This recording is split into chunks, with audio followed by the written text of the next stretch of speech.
Assalamualaikum warahmatullahi wabarakatuh. Waalaikumsalam warahmatullahi wabarakatuh. Alhamdulillah, bismillahi tawakkaltu 'ala Allah, la haula wala quwwata illa billah. Asyhadu an la ilaha illallah wa asyhadu anna Muhammadar Rasulullah. Allahumma sholli ala sayyidina Muhammad wa ala ali sayyidina Muhammad.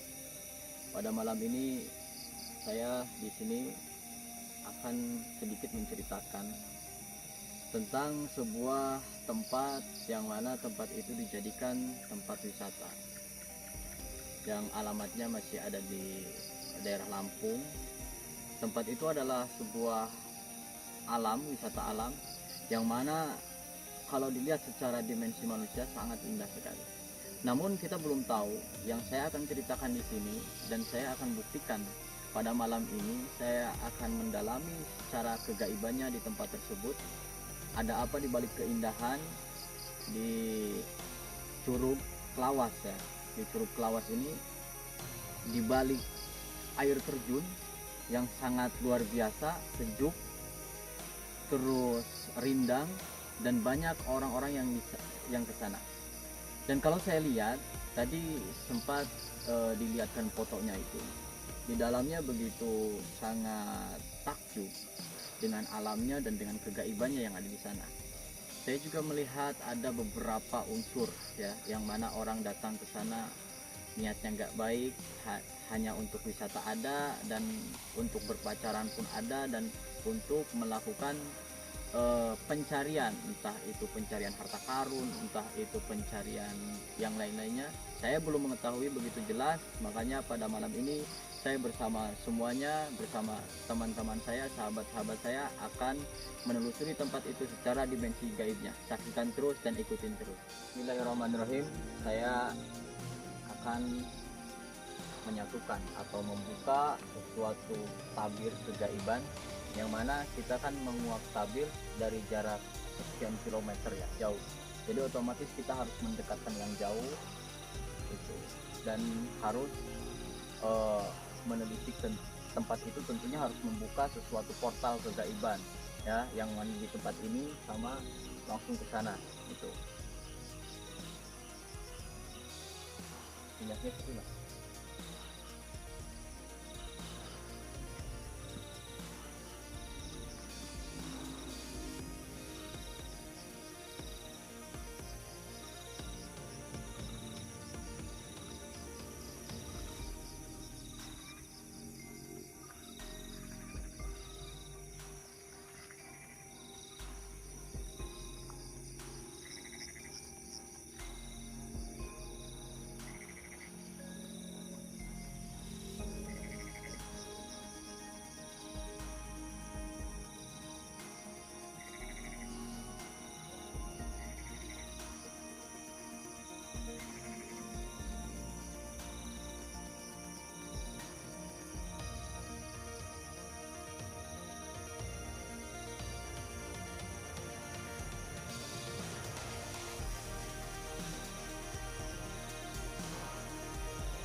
Ya, alhamdulillah ini sudah terhubung, dan makhluk di sana juga udah lumayan ekstrim ya itu. Jadi kita akan sekalian gembleng, kita latihan bareng, yaitu perjalanan astral ya, perjalanan astral ke tempat tersebut. Ayo, ini aja.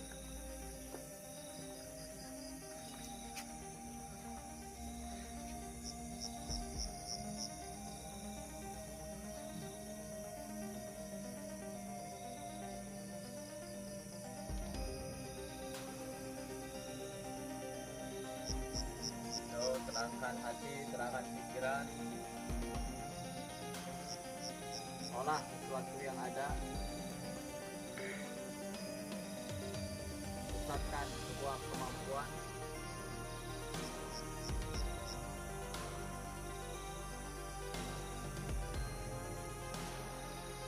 keilmuan yang ada itu akan jalan. Setirnya adalah diri kita sendiri. Kita yang bisa memutarkan, kita yang bisa menjalankan itu semua.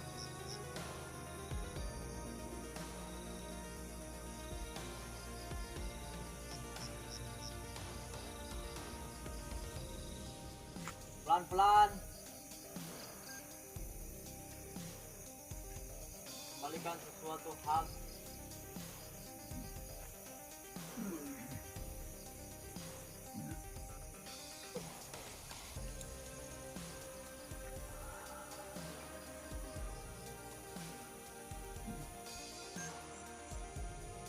Alhamdulillah kita selesai melakukan perjalanan astral, yang mana kita menelusuri secara gaib di tempat wisata tersebut di Curug Lawas itu. Karena saya bukan orang sini asli, saya nggak pernah ke sana, jadi nggak tahu langsung dari situasi dan kondisi di situ. Jadi kalau ada salahnya saya mohon maaf bagi yang menonton dimanapun Anda berada. Kalau penglihatan tadi kita semua yang ada di sini itu banyak yang kesasar ya. Di tempat itu kita pahami secara gaib, bukan dohirnya, tapi dibalik keindahan tersebut.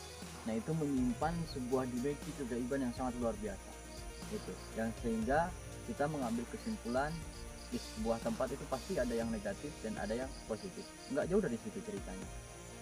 Nah, tapi kegaiban yang negatif yang seperti apa dan positif yang seperti apa kita belum tahu ya. Pas kita ke sana itu dimensi terbagi-bagi ya. Ada yang dia menuju ke lorong-lorong, di situ ada sebuah gua ya, ada sebuah gua. Nah, di dalam itu banyak ada penjara ya, ada penjaranya orang-orang ya, orang-orang entah itu awal dari pesugihan dan lain-lain. Tapi iya, kalau saya telusuri memang di tempat itu banyak yang melakukan pesugihan seperti itu, dan di sana juga banyak siluman-siluman kera, terus ular ya gitu.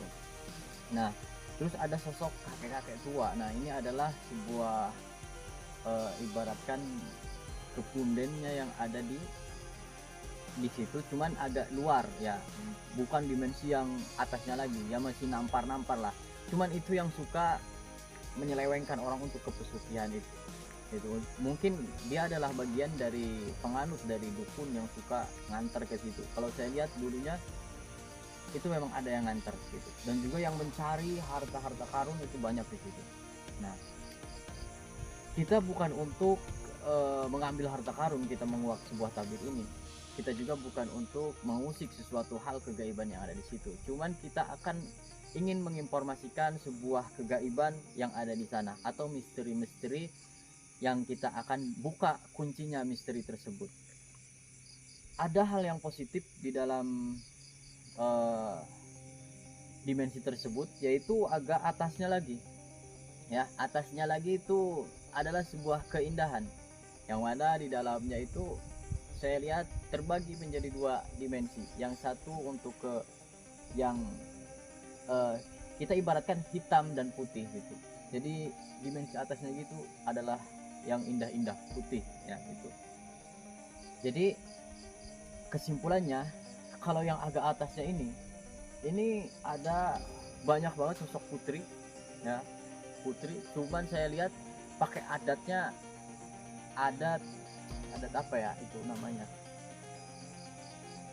ya, pokoknya kan kalau saya di Jawa jadi adat seberang lah kayak gitu ya, adat Lampung sini, pakai zaman dulu gitu, zaman dulu pakaiannya, terus kehidupannya, terus gaya bicaranya, dan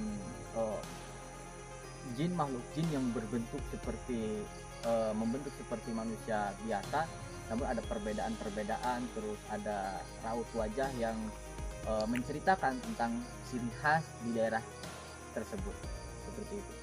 Nah, untuk kelanjutannya dari tayangan video kali ini, saya akan narik sosok yang ini yang kakek tua ya, yang kakek tua, atau enggak kita cari atau yang pesugihan dulu ya, karena kita niatnya ingin tahu dan ingin menginformasikan hal-hal yang baik di situ ya.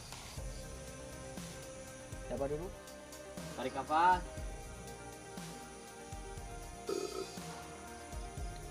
Pasrah, semuanya pasrah, tenang.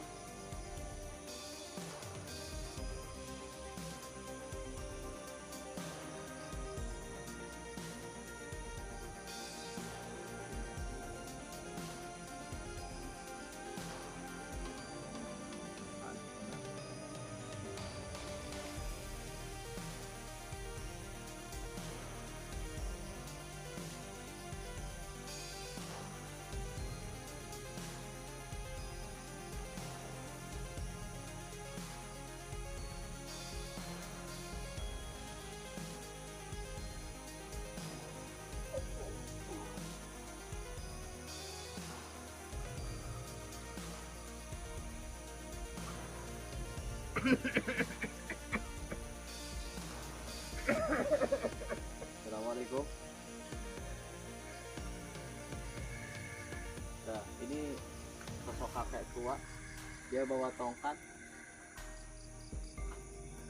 Nah, dia nggak pakai baju, cuma pakai apa itu namanya, ikat ya, ikatnya di situ.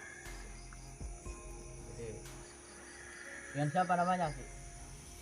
Dari mana?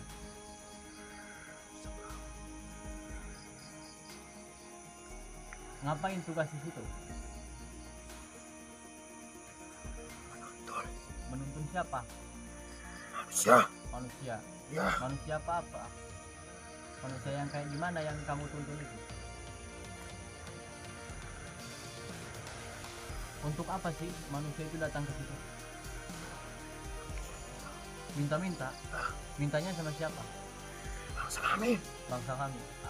Ya, jadi pengakuan makhluk jin ini, jadi banyak orang yang minta kepada makhluk jin pesugihan ya. Itu kira-kira minta apa aja sih? Pengen kaya.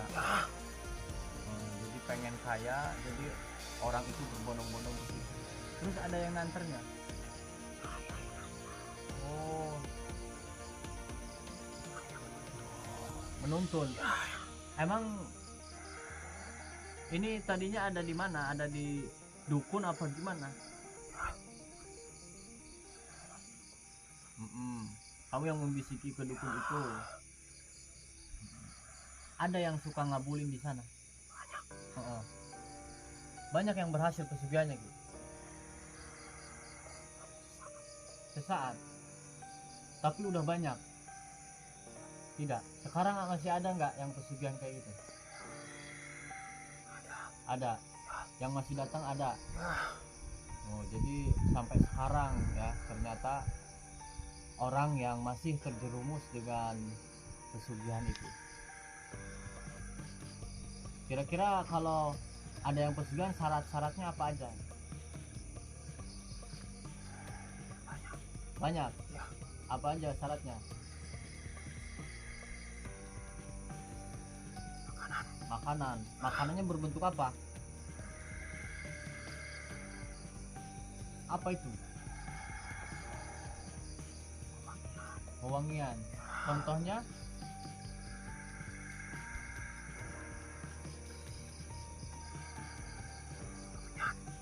Oh, seperti kemenyan itu. Ada yang lainnya lagi. Emang bangsa asli ini suka makan menyan ya? Caranya gimana sih kalau bangsa jin itu makan menyan? Intisarinya dihirup. Nah, kalau dimintain harta sama manusia kepada bangsa Anda ya kan? Nah, terus apakah bangsa Anda itu minta imbalan apa gimana? Pasti. Apa imbalannya? Keluarganya? Tubuhnya apa gimana? Darahnya? Oh. Jadi kalau orang pesugihan ke sana, hah? Di penjara gimana? Oh, di penjara di sana. Dijadiin apa kalau udah di penjara? Ya buat budak. Jadi pembantu gitu. Oh. Nah, jadi kalau orang pesugihan ke tempat ini, ya itulah sesajennya itu harus ada kemenyan. Terus apa lagi, Ki? Bunga enggak? Oh, bunga juga. Apa lagi? Kelapa. Oh, kelapa juga. Nah, jadi itulah sesajennya, dan setiap kita meminta pertolongan kepada bangsa jin, maka bangsa jin itu akan menolong kita. Dan tapi bangsa jin itu akan meminta imbalan. Gitu. Manusia bodoh, kenapa? Mau dihasut. Siapa yang hasut? Oh, yaitu bagi manusia yang lemah imannya. Di sana ada makhluk apa aja? Siluman ular. Aki ini punya anak buah ya. Anak buahnya ketek. Hah? Kan kita tadi ke sana. Ya kan? Nah, jadi ini anak buahnya banyak ketek ini. Ini komandonya. Oh, ini tongkat komandonya ini. Ini datang semua ya. Tapi kalau saya lihat akhirnya sekarang kurang aktif. Kayaknya udah enggak ini pesugihannya udah enggak laku ya. Ada, masih ada. Kayaknya masih ada. Terus di situ ada sosok apa lagi, Ki?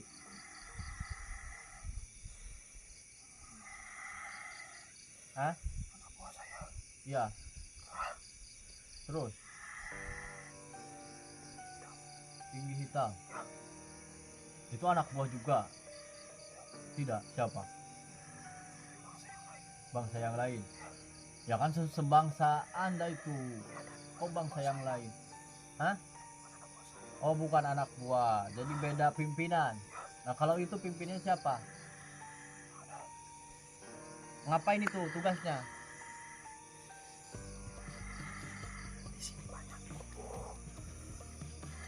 Oh, banyak perkumpulan. Oh, kira-kira ada berapa perkumpulan? Lebih dari dua. 3? Lebih. Oh, jadi di sana makhluk gaibnya geng-geng, berkubu-kubu. Ya, perannya beda-beda juga. Ya, dengan peran yang berbeda-beda.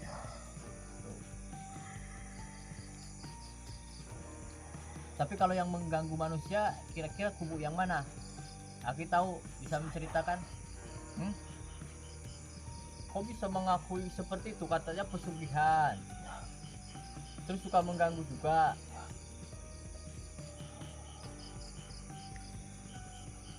Tapi kalau ada orang datang ke situ, orang yang seperti apa diganggu?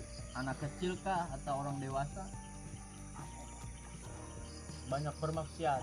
Contohnya pelukan. Lah emang Aki di sana gak maksiat ah? Ngajak pesugihan. Ya maksiat lah. Tugas saya. Oh, tugasnya gitu. Jadi kalau ada orang yang maksiat itu Aku juga nggak setuju. Senang saya. Oh, senang. Oh. Jadi kalau ingin mereka senang, ya bangsa yang negatif ini senang, maka bermaksiatlah. Disukai hal-hal kayak gini, ya nggak? Ya. Jadi bangsa Anda yang akan mendampingi orang-orang yang suka bermaksiat di tempat itu. Begitu.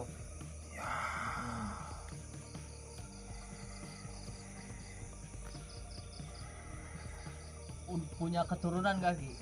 Dari bangsa aku sendiri? Banyak. Ya. Udah banyak. Cucu. Ayo kira-kira umurnya udah berapa tahun? Ratusan tahun. Enggak ribuan. Berarti ada yang lebih tua dari aku. Hah? Ada. Ya. Itu kan susah ngomong. Ya, jadi Aki saja. Hah? Aku dengan siapa namanya Ki? Dari tadi kita ngobrol belum kenalan.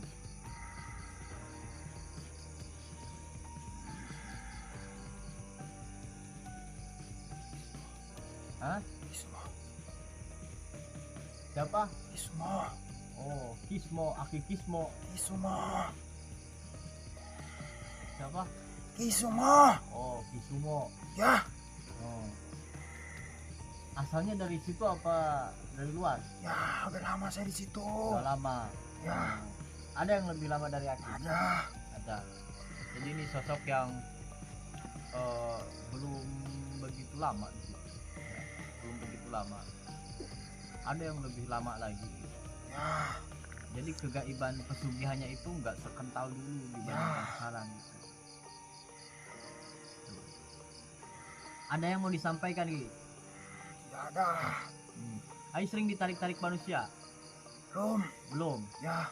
Tapi berinteraksi sama manusia pernah? Ya. Nah. Sering ya? Sering. Cuman masuk ke tubuhnya belum? Belum. Belum. Terus gimana cara bisikan atau gimana? Ya. Saya suruh anak buah saya Ngapain? membisikkan manusia. Membisikkan manusia Ya. supaya pesugihan. Ya, dia bersemedi di situ. Ya. Kira-kira semedinya berapa lama Ki? Ya. 1 hari 1 malam. 1 hari 1 malam sudah Ya, cukup? cukup. Oh. Itu datang duitnya langsung apa gimana? Tidak. Tidak. Ya. Terus gimana? Cairnya harus gimana Ki? Uang itu cair mesti gimana? Setelah dia pulang ke rumah. Setelah pulang ke rumah terus Ya. uangnya ada di mana? Ya, tiba-tiba di rumahnya. Oh, tiba-tiba sudah di rumahnya. Ya. Apa di rumahnya harus menyediakan tempat khusus? Ya. Oh, Ya, suatu peti. peti. Iya. Jadi setiap orang yang pesugihan terhadap jin, ya ini tergantung pesugihannya kepada makhluk yang mana, kepada siapa, dan itu pun syaratnya berbeda-beda. Setiap pesugihan mempunyai sikap yang berbeda-beda. Namun rupanya pada sosok ini dia menggambarkan pesugihan syarat-syaratnya seperti ini, seperti yang telah diceritakan. Seperti itu. Harus ada sesajen dan harus ada menyiapkan tempat di rumahnya untuk khusus gitu. Terus orang tersebut harus usaha dulu apa gimana? Ya, itu semedi doang. Semedi doang. Ya. Itu rutin apa gimana? Harus rutin ke situ. Ya. Oh. Kira-kira ada malam tertentu enggak? Ada. Malam apa itu tertentu? Malam Jumat. Ya. Bukannya malam Jumat itu waktunya ibadah gitu? Tidak. Tidak. Bisa.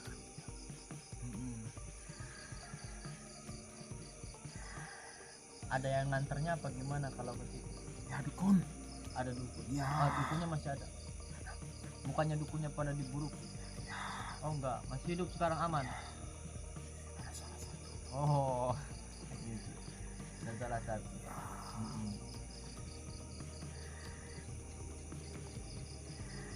Ya udah ya, Kusumo, Semua. Kisumo. Ya. Ya salah sedikit ya gak apa-apa Ki. Orang saya bukan asli sini kok, jadi gak tahu ya. Ya terima kasih atas silaturahminya. Nanti kita kapan-kapan ngobrol lagi, interaksi lagi. Yuk pulang ya. Ya.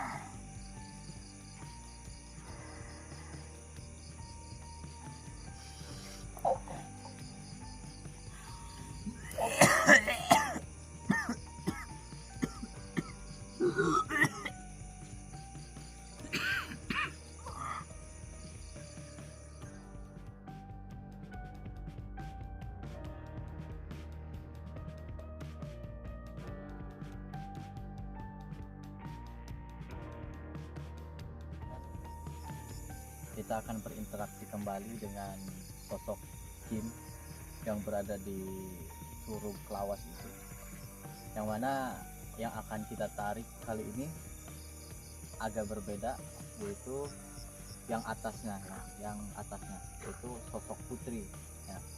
Nggak tahu nih yang mana yang bisa diajak interaksi, yang bisa kita tarik. kita akan langsung saja.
Assalamualaikum.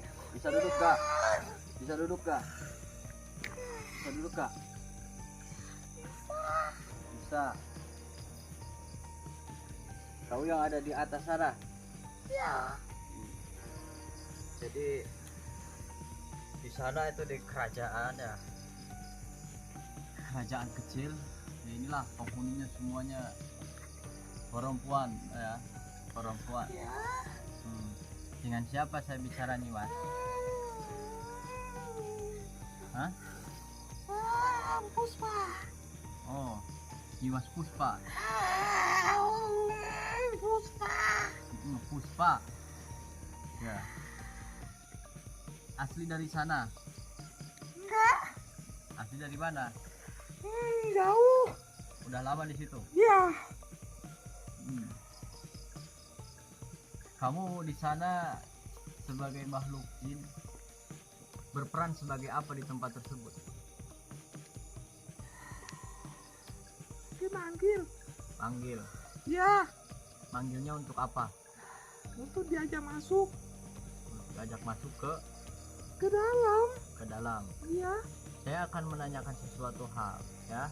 Saya menarik Dimas datang ke sini bukan untuk menyakiti, bukan untuk yang lain-lainnya. Saya hanya ingin berkomunikasi, berinteraksi dengan makhluk yang ada di sana secara dimensi kegaiban yang ada di sana. Apakah benar di tempat itu terdapatnya ada sebuah tempat yang dijadikan tempat perselisihan yang menyelewengkan manusia bangsa kami? Itu benar nggak? Tapi ada syaratnya. Iya, ada syaratnya. Ya. Tapi ada. Hah? Kamu kan dimensinya lebih atas daripada itu. Iya. Ya. Tapi ada syaratnya. Syarat nyebutinnya apa gimana?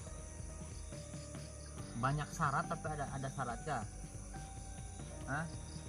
Ada syaratnya. Ya tentu kalau pesugihan itu banyak syarat. Bisa nggak menceritakan tentang sesuatu hal kegaiban yang ada di situ? Tapi nggak semuanya. Ya udah ceritakan saja. Yang di mana? Ya yang di tempat kamu itu. Ya tempat saya. Iya. Ya tempat saya tunggu itu kerajaan. Kerajaan apa namanya? Lampung. Oh, kerajaan yang ada di sini. Ya. Terus? Gak usah disebutkan. Kenapa? Intinya kerajaan Sumatera. Oh gitu. Terus di situ yang menjadi raja siapa? Sebangsa jin. Ya. Boleh disebutkan namanya? Enggak. Hah? Oh, jadi rajanya laki-laki. Ya. Jadi sosok rajanya itu adalah laki-laki ya. Namanya siapa? Renggara. Senggara. Renggara. Oh, Renggara. Ya. Oh, ada Prabu Renggara gitu. Saya mau menanyakan di situ kan banyak cerita. Yang mana di situ terdapat harta karun. Yang dimaksudkan harta karun itu apa? Di mana itu? Ada apa enggak di situ? Harta. Harta karun. Terus permainan. Apa? Permainan. Aslinya nggak ada, berarti itu cuma permainan. Iya. Oh, Gak ada harta karun. nggak ada harta karun. Lah kenapa kalau nggak ada harta karun, kenapa bisa mengatakan ada harta karun? Berarti kalau orang sudah mengatakan berarti ada sesuatu hal. Gitu. Ada nama pasti ada barangnya di situ. Itu aja Asal cerita-cerita usulnya gimana? saja. Iya, awal ceritanya dari mana? Bisa diceritakan nggak? Apakah orang datang ke situ bermimpi atau ada yang menemukan langsung awalnya? Awalnya karena permintaan.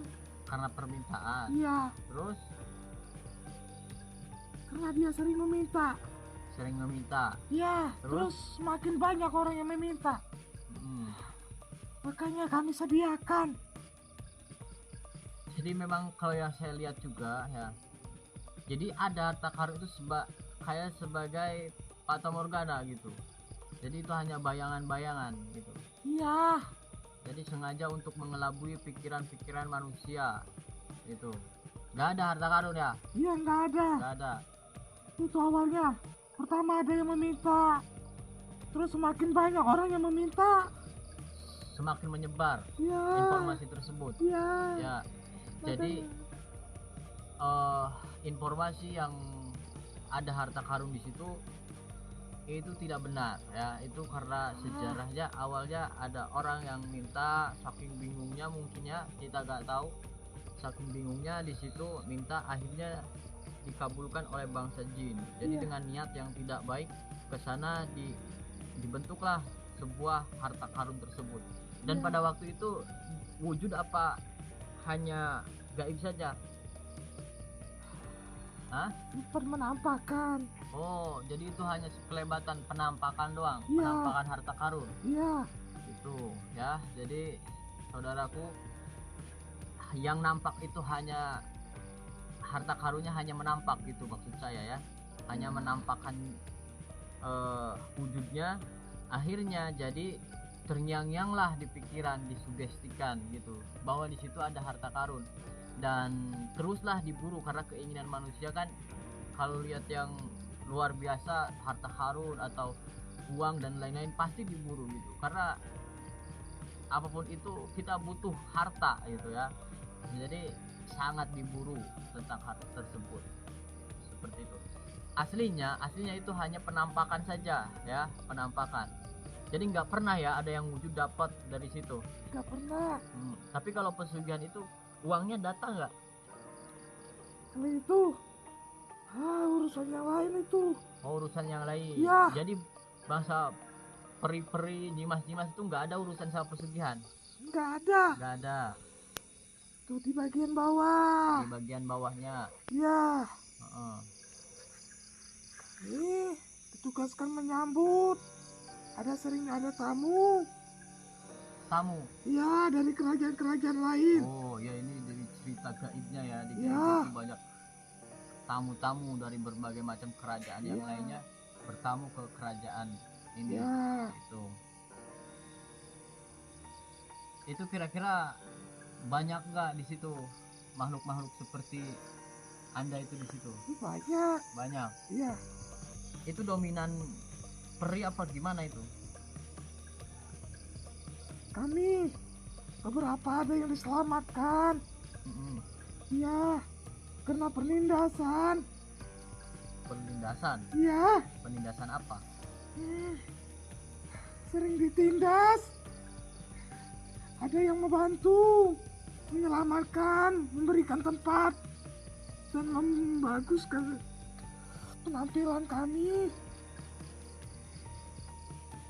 Maksudnya yang menindas seperti apa? Yang menindas itu siapa? Dari bangsa Anda apa dari bangsa lain? Dari bangsa lain. Sebangsa dengan bangsa Anda? Iya. Kami diselamatkan.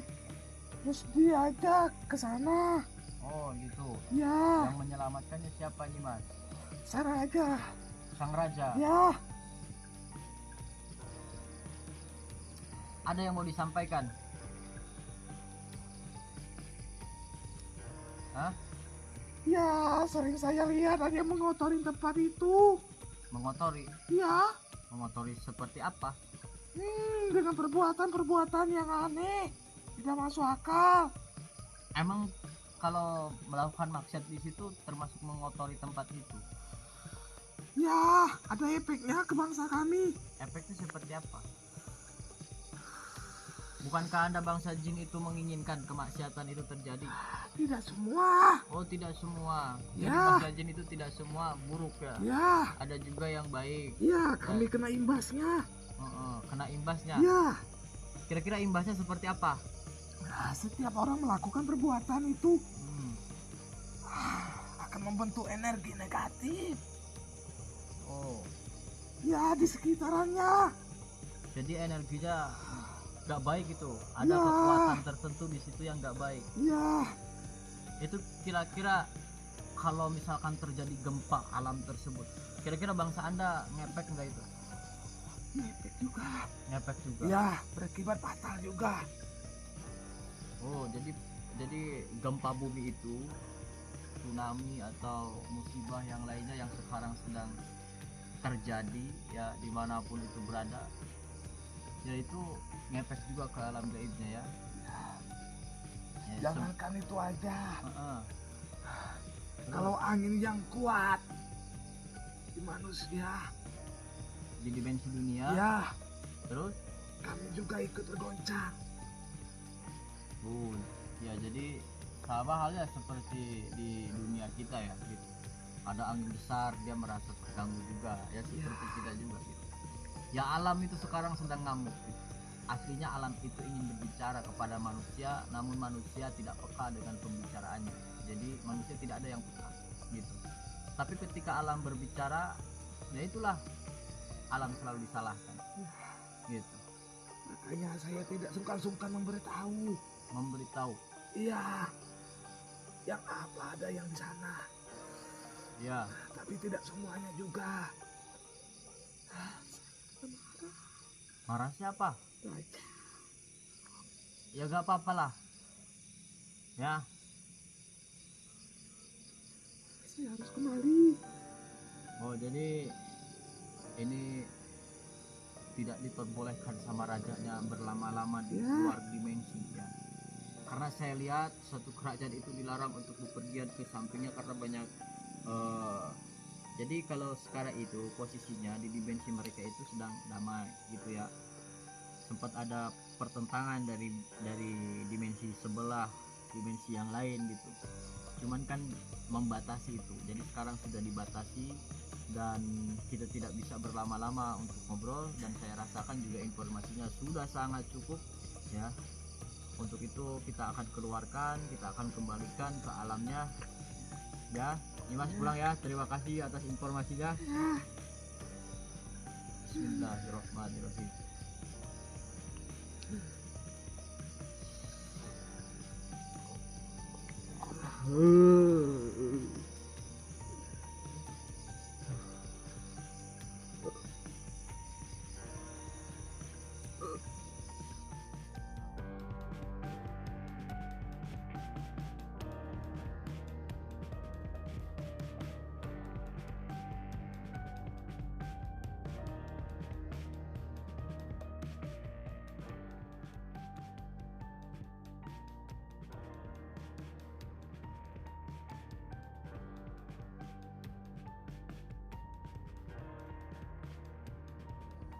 Alhamdulillah, dari informasi yang kita dapatkan sudah cukup jelas ya. Dari awal memang sebuah air terjun, tempat wisata yang dinamakan air terjun Pelawas ini menyimpan beberapa misteri yang terdapat di dalamnya gitu. Yang pertama, kita mendapatkan sebuah informasi bahwa di tempat itu ada hal pesugihan. Itu yang dimaksudkan dengan pesugihan yaitu tempat yang mana orang manusia suka meminta kepada selain Allah, yaitu kepada bangsa jin, untuk meminta harta bendanya gitu, nanti dikabulkan oleh bangsa jin gitu. Dan banyak lagi hal-hal kegaiban yang ada di sana, dan banyak pesan yang harus kita jalankan banyak manfaat yang harus kita ambil dari video ini. Nah, saya akan berbicara sedikit tentang pesugihan. Gitu. Banyak orang yang tergiur dengan hal pesugihan karena dinilai bahwa pesugihan itu adalah hal instan yang didapatkan tanpa usaha gitu.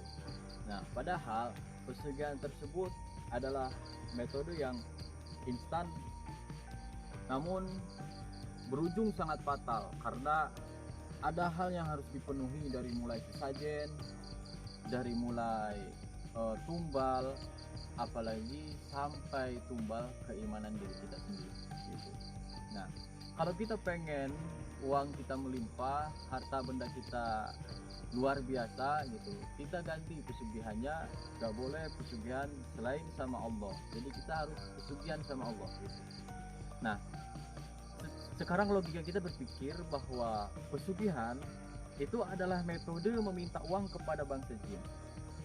Nah, pikiran kita, logika kita sudah mengatakan bahwa kalau kita pesugihan itu akan terkabul hajat kita, akan terkabul keinginan kita.